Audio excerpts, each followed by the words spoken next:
Good afternoon once again.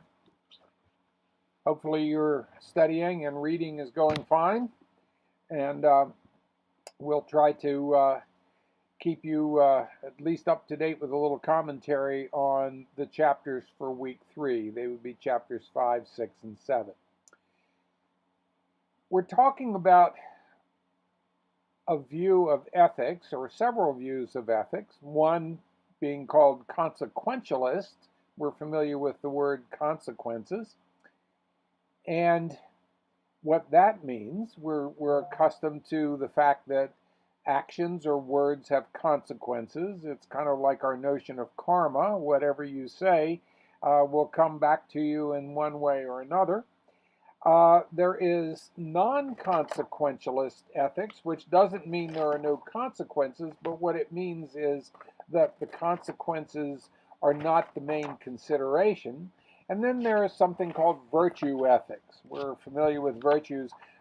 What does it mean to be a good person? Is it a moral position to have as one's guide morality overall, that I wish to be a virtuous person?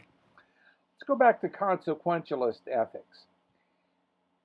The notion that right actions are the ones that produce the greatest balance of good over evil seems to make sense. We don't intentionally, at least most of us don't go around trying to create evil. We try to create a situation that is beneficial, at least to ourselves, if not to all others. And how the two most common consequentialist theories, and we'll learn about two, actually work when tested against our considered moral experience is part of what we'll be talking about today. All right, something called ethical egoism. Well, if you've been called egotistical, you have probably felt that someone has insulted you. But the fact of the matter is, we can really only see things through our own eyes, can't we? I really can't see things as you might see them. I can intuit what you might think. I can believe I'm empathetic enough to know what it is you're thinking or feeling, but I really only know my own experiences and all experience through my own eyes. And the theory says that the right action, ethical egoism, is the right action is the one that has the best favorable balance of good versus evil concerning myself. The ancient philosopher, who was it? Was it Aristotle, I believe, that said, "To thine own self be true." Might not have been him. My memory may be sketchy today, but the notion is, you really have to consider yourself, and sometimes the benefit of another may be of greatest benefit to us. For example, I may want a cheeseburger for lunch, and I may have a hungry child. Probably, even in the short run, to feed myself and not the child will result perhaps in my being filled, but I'll put up with a long period of time of the child crying. And maybe it would have been better to feed the child first and then take care of my own needs second. Maybe taking care of the other benefits me more than taking care of myself. The theory of ethical egoism does not mean radical selfishness or recklessness, doing things for ourselves just because we feel like it. It's not a matter of satisfying our own desires, giving ourselves the most pleasure. Ethical egoists must consider long-range effects. It's the old story of the grasshopper and the ant, if you remember. The ant who's putting away food for the winter really is thinking about himself, perhaps more so than the grasshopper who's enjoying himself day by day and eating as he goes along and not saving anything for the future. That we may find, for example, that cooperating with others, that being neighborly, that being able to help others, even though it might be temporarily inconvenient, is actually to our ultimate benefit, and thereby considering ourselves and our benefit first, it is good to participate and cooperate. All right, two forms of ethical egoism. One is act egoism. A particular action is called for. You have to make a decision at that point. You consider the pluses and minuses, the cost-benefit analysis. You do as much of a moral survey as you can, and you make a decision until the next action, and then you consider that action at that time. And then there's rule egoism, where you have to say, well, my benefit is of most importance. What rules can I follow in life that will generally benefit me more? So, for example, I could say, as a part of my egoism, that it is generally better that I tell the truth than I not. In my case, it's particularly the case because I can't remember the excuses and the lies. So I'm better off trying to tell the truth and the hope that I could at least remember what I did. But rule egoism says that there are rules that we could follow that would guide us with the general knowledge that it would work out to our benefit. There's something called psychological egoism, which basically says that you cannot make decisions out of any other basis than yourself. Psychologically, we can only think about ourselves. There is a very famous writer who is enjoying some writer-philosophers who is enjoying some fame these days among certain libertarian-leaning candidates. Her name is Ayn Rand, Ayn Rand, Ayn Rand. You'll be encountering her some this week and seeing what she at least had to say. She's gone now, but she has had an effect on our modern world, and we tend to see ourselves pretty much as being a people that pretty much subscribe to the philosophy, to thine own self be true, and Ayn Rand puts it in philosophical terms. Psychological egoism says that we can't operate out of any other basis, says that we are not morally obligated to perform an action unless it is in our interest.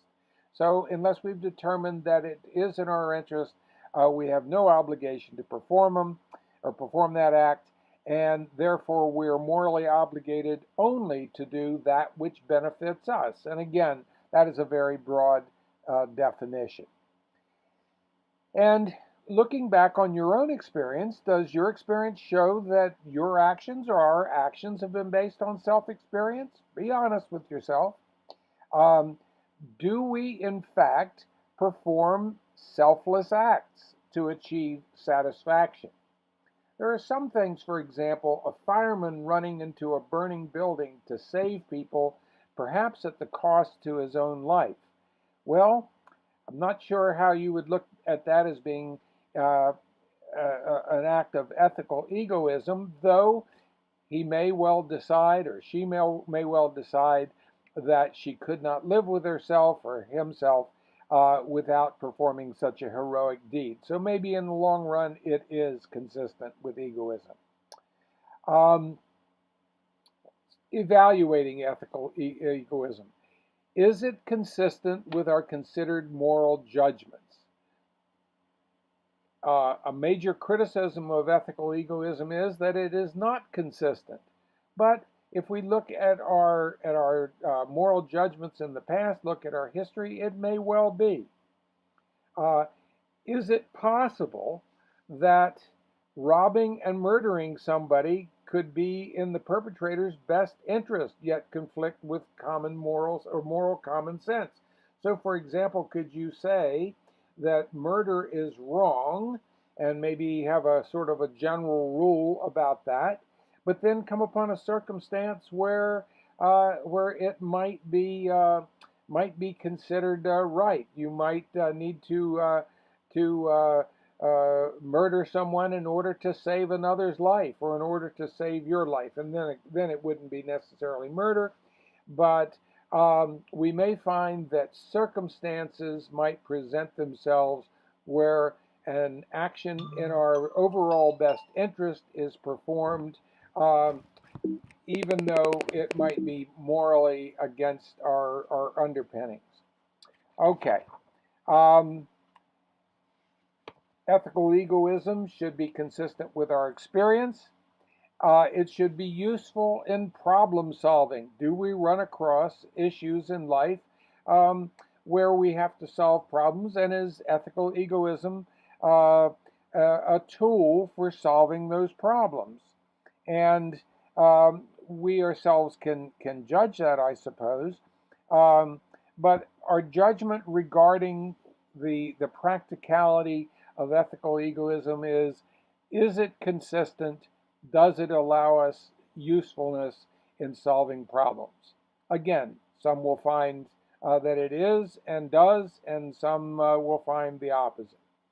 Another form um, of consequentialism is utilitarianism. It's not entirely unlike egoism, except I think it has a little higher concern for others. Utilitarianism says that the right action is the rule that produces the best balance of happiness or good over unhappiness, generally, ourselves included, but everyone else as well. Utilitarianism says that we would sit back and take a look and look into our crystal ball and say what is likely the most happiness that comes out of this. Now, happiness is not the giddy kind of roller coaster ride where you're laughing all the way and enjoying yourself. Happiness, in this sense, is a classical definition of happiness, which means that it is most life giving, that it is most likely to promote our well being. Happiness comes from our thriving, from our living well and living in the best manner possible. That is happiness, not necessarily giddiness. There are two kinds of utilitarianism, probably more than two, but the two we'll be taking a look at. Act utilitarianism, which is like act egoism, where you are assessing good and bad as an outcome from a particular act, and rule utilitarianism, which is assessing good and bad out as an outcome of following a rule. One of the rules I can think of that most religions in the world follow to some degree or another, at least profess, is do unto others as you would have them do unto you. Okay, that would generally be a utilitarian rule, that we would say that things are better off in general if we follow that rule. And we don't have to assess it each time. We can say, well, that's my rule, that I will always look at another and say, how would I want to be treated during this circumstance? Or if I'm tempted to mistreat somebody, to ask, is that something I would want to happen to me? All right. Classical act utilitarianism would say it's built on the principle of utility, goodness. It relies on the notion of the greatest happiness for the greatest number. Now, I think you can see at this point, how can you assess that? I guess you could take a poll or raise hands or something like that and try to make that assessment, but that can get out in the weeds pretty fast. And if you consider the immediate circumstances, that may be helpful, but not all circumstances that result from an action are immediate, as you know. Rule utilitarian thought is, again, based on the idea of utility, that greater good rather than greater bad. The greatest happiness for the greatest number. Okay. And it says if the rule that's implied by this, by an action, is one that, if followed in all cases, produces the greatest balance of happiness over unhappiness for everyone considered, it is morally right. In other words, it's a considered judgment, and you have to take a look at all who might be influenced by this. All right, evaluating utilitarianism. Is it consistent with our moral judgments? Is that a good way to think? When you take a look at your moral decision making, do you consider others? Is that a part of how um, you would evaluate consequences? Is it consistent with our moral experience? Have we done it in the past? Can we look on those past experiences and see that indeed um, utilitarian ends have followed? And is it useful um, as a rule or as a practice to consider others before acting? Well, there may be some limitations. Sometimes our actions must have to be made quicker or with less evidence than we'd like.